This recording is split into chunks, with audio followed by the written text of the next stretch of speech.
Hey everyone, it's Mojaxx back in the DJcity UK lab. Today we are talking about a very exciting new feature which has just been announced for the CDJ-3000s from Pioneer DJ. We're talking about CloudDirectPlay.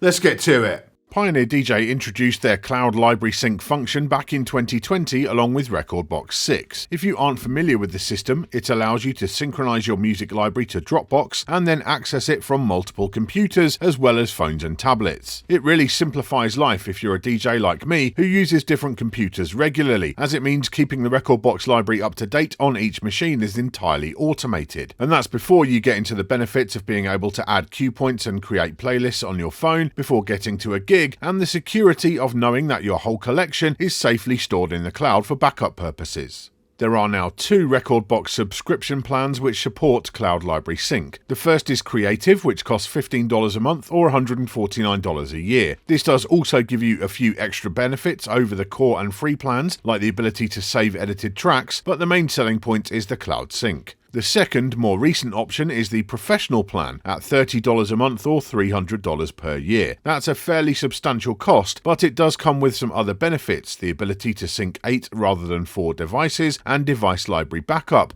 which will sync a USB drive or SD card to the cloud, ready to restore in an emergency. But the really big draw of Professional is the included unlimited Dropbox storage, which, when you consider a regular 2TB Dropbox account is $10 a month, makes the price for Professional seem a lot more attractive. Of course, until now, the missing link in the rekordbox cloud ecosystem has been the lack of any access to that cloud library from the company's hardware devices. But now with CloudDirectPlay on the CDJ-3000s, that's finally here. There are a few housekeeping things to take care of before you start. Make sure your Creative or Professional plan is up and running and your library is synced. Download and install the new version of rekordbox on your computer and install firmware version 2.0 for the 3000s. You'll also need a bit of free space on your chosen media device, as tracks you play from the cloud are saved to it during your play sessions. Then you're ready to go. So let me show you the CloudDirectPlay in action. Basically, I've got the new version of rekordbox installed here, and I've activated it in the My Page Library Sync, use rekordbox CloudDirectPlay. So that's all done. Now, down on my device here, I've got an SD card connected up, and we have a new button there called Auth. So I'm going to hit that, and I'm going to authenticate that device. So that is now done. I'll just sync that just to be on the safe side. And now I'm going to eject that, and I'm going to quit rekordbox on my computer. So we move over to the player. I've got my first player, I'm going to turn it on. Now, of course, you need to be connected to the internet with your players. So I'm connected to the main LAN hub here in the lab. So I've got internet connection. Source, no device. I'm going to pop in my SD card that I loaded up and authenticated. And we can see we have this new world symbol there. That shows we are connected to the internet. So I've got my SD card. I'm going to load my settings as I normally would, and I can access my tracks from the SD card, but of course now I have the cloud as well. So I'm going to click through on there, not connected, log in. So I'm going to log in, and it's going to connect to the cloud, and it's going to see my library there, and yep, nearly 9,000 tracks, 96 playlists.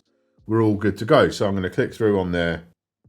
So here we have my playlists. I can scroll through. These are all the ones that are in my rekordbox library that lives in Dropbox. So I'm just accessing this from the cloud. Let's go in and load up a track here. We can see we have the artwork, we have the waveforms all showing up. So let's get one loaded up.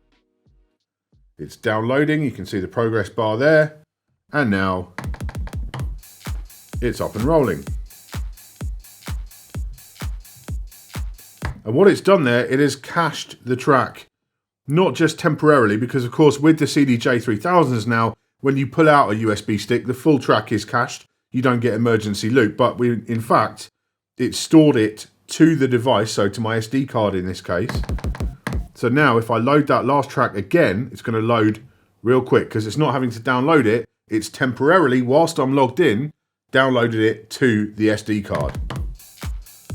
So if you lose connection or anything like that, there's no danger there. You're absolutely not going to have a problem. Once you've got a track into the system, it's not going to be gone again. And again, the one below, again, instant load. That's come from Dropbox, but now it's coming from the SD card because it's temporarily downloaded it there Absolutely superb the way this works. Hot cues and stuff all are there.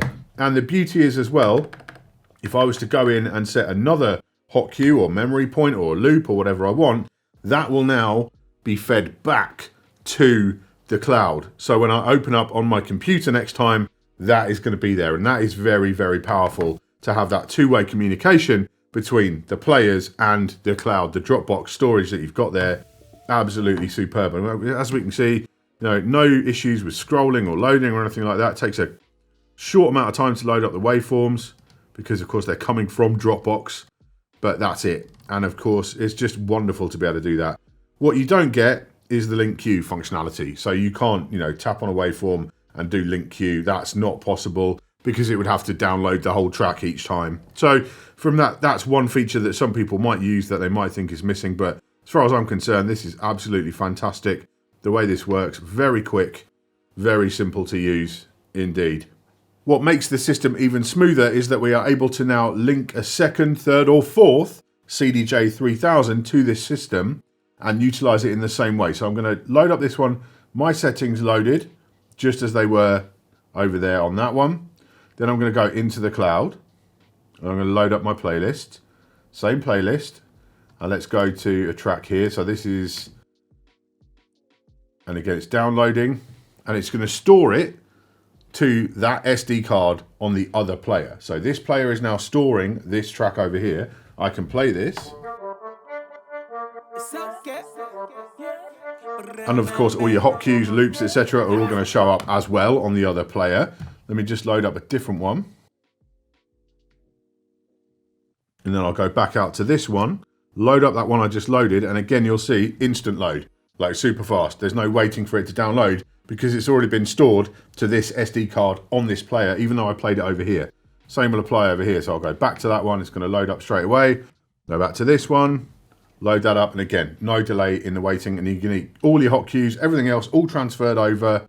Yeah, so when you're using it in a linked system, it's just as smooth as if you're using it on one player. What you aren't relying on is having the connection from both and, everything kind of duplicated, if you like. It's all done in one place based around the authenticated media device, USB stick or SD card. So you're not duplicating anything. You're doing it all with the one SD card or USB stick that you've authenticated in Rekordbox. This needs nothing in there at all. I don't need any kind of media in this player. It's all being done over link. Very, very slick.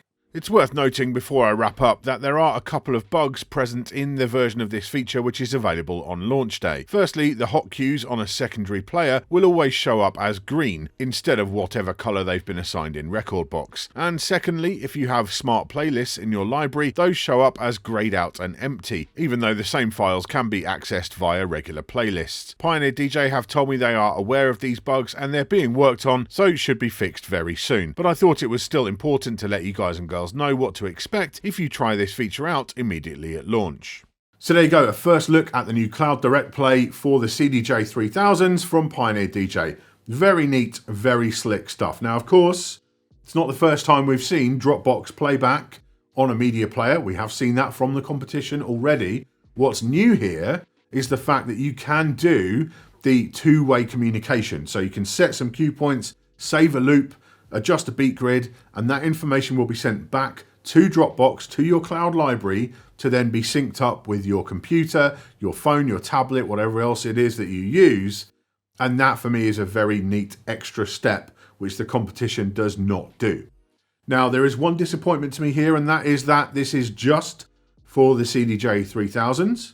It's cool that the 3000s keep getting upgraded and they get new features, but it seems very unlikely to me, and I would love to be proven wrong, but it seems very unlikely to me that the XDJ RX3, for example, that just came out a couple of weeks ago, is going to get this functionality because it doesn't have an Ethernet port, it can't fully cache a track.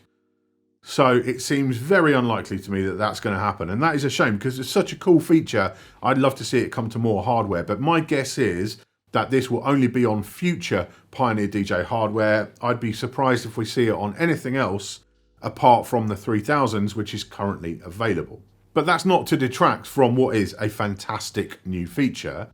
And what really gets me excited about this, and this is my bias here, of course, But you know, I am Mojaxx from BeatSource, not just Mojaxx from DJcity, and I see this working so smoothly and so slickly with Dropbox.